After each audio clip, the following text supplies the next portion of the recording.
selamat siang dan selamat malam untuk siapapun Anda yang sedang menonton tayangan ini. Kami akan memberikan sedikit informasi penting untuk dapat menambah wawasan. Kami dari kelompok 8 yang beranggotakan Petrus Yabes Putra, Rifka Anissa Febriliana, dan Nicholas Aditya Pinandita. Pada kesempatan kali ini, kami akan menyampaikan mengenai sejarah retorika dengan pokok pembahasan sejarah singkat retorika, sejarah retorika di Indonesia, dan tokoh-tokoh retorika beserta latar belakangnya. Sejarah retorika. Retorika sudah ada sejak manusia lahir. Namun, sebagai seni yang dipelajari dimulai abad 5 sebelum Masehi, ketika kaum sofis di Yunani mengembara dari satu tempat ke tempat lain untuk mengajarkan pengetahuan tentang politik dan pemerintahan dengan penekanan terutama pada kemampuan berpidato. Pemerintah perlu usaha membujuk rakyat demi kemenangan dalam pemilihan. Dari situ berkembanglah seni pidato yang membenarkan pemutarbalikan kenyataan demi tercapainya tujuan. Halayak bisa tertarik dan terbujuk. Retorika dipelajari, diawali, dan dilaksanakan di negara-negara yang menganut demokrasi langsung, yakni Yunani dan Romawi.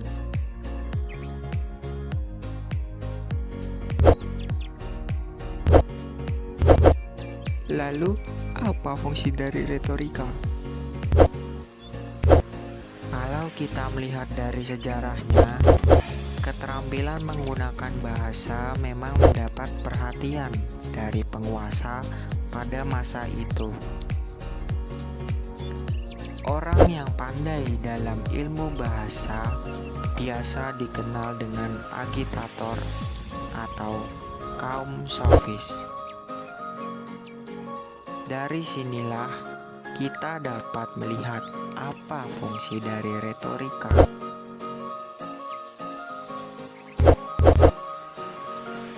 Fungsi pertama, pada waktu itu retorika digunakan untuk mencapai kebenaran atau kemenangan bagi seseorang atau golongan dalam masyarakat. Untuk meraih kekuasaan, yakni mencapai kemenangan seseorang atau kelompok dengan pemeo, siapa yang menang dialah yang berkuasa.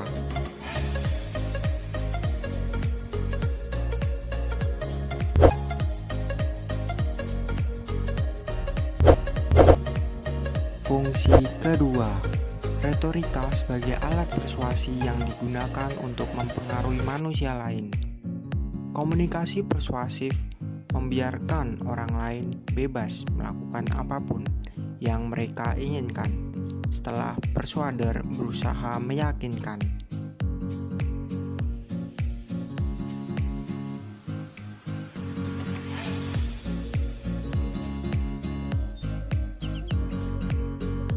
Sejarah retorika di Indonesia.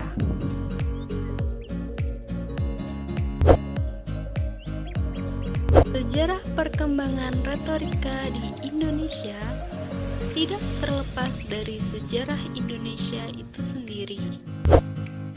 Sejak abad ke-16, masa penjajahan Belanda, terdapat tokoh-tokoh retorika Indonesia yang menjadi delegasi-delegasi pada konferensi. Sebagai wakil Indonesia, tentu saja delegasi itu memiliki kemampuan berunding. Disitulah ilmu retorika terpakai. Perkembangan retorika saat ini bukan hanya sekedar alat atau sarana komunikasi pada arah dan maksud tujuan. Namun, ilmu yang dikembangkan oleh filsuf terkenal di masa Yunani kuno ini telah menjadi tuntutan sebuah profesi tunggal, seperti juru bicara atau jubir, moderator pembawa acara, dan sebagainya. Bila ditelaah dengan budaya kebangsaan kita, kebesaran bangsa ini juga diisi oleh orang yang memahami ilmu retorika tersebut, seperti tokoh-tokoh kemerdekaan dan tokoh-tokoh kependidikan. Dalam kegiatan berunding, para tokoh-tokoh penting harus pandai dalam bertutur.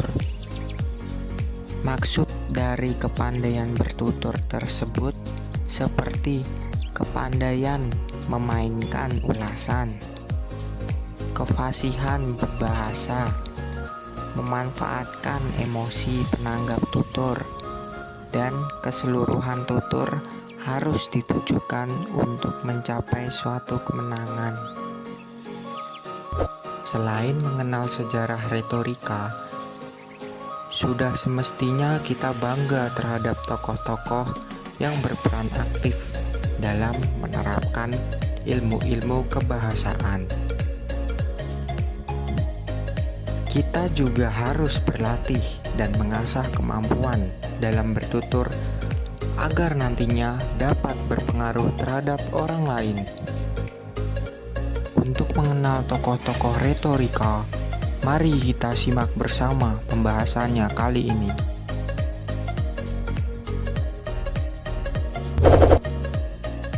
Tokoh-tokoh retorika. Tokoh retorika yang pertama yaitu Soekarno. Dr. Insinyur Haji Soekarno, bernama lahir Kusmo Sostro Diharjo, lahir di Surabaya, Jawa Timur, tanggal 6 Juni 1901 dan meninggal di Jakarta pada tanggal 21 Juni 1970 pada umur 69 tahun. Beliau adalah Presiden pertama Republik Indonesia yang menjabat pada periode 1945 sampai dengan 1966. Ia juga memainkan peranan penting dalam memerdekakan bangsa Indonesia dari penjajahan Belanda.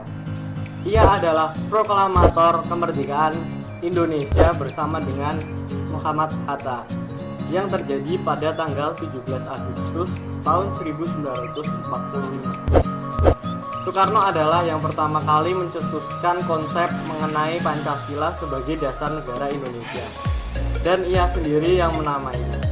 Itulah mengapa sebabnya Bapak Soekarno itu disebut sebagai salah satu bapak retorika Indonesia.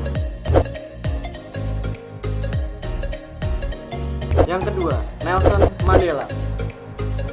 Pria yang bernama Nelson Rohlilala Mandela ini lahir di Veso, Afrika Selatan pada tanggal 18 Juli 1918 dan meninggal di Johannesburg, Afrika Selatan pada tanggal 5 Desember 2013 di usia yang ke-95 tahun.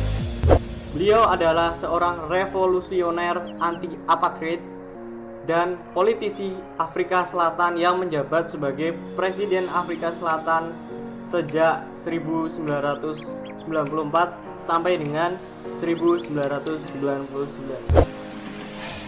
Nelson Mandela terkenal dengan kata-katanya yang sangat orator, yaitu I learned that courage was not the absence of fear but the triumph over it. The brave man is not he who does not feel afraid, but he who conquers that fear. Yang berarti saya belajar bahwa keberanian bukanlah ketiadaan rasa takut, tetapi kemenangan di atasnya. Pria pemberani bukanlah orang yang tidak pernah merasa takut, tapi orang yang sanggup mengatasi rasa takut. Sekian dari kelompok kami, terima kasih.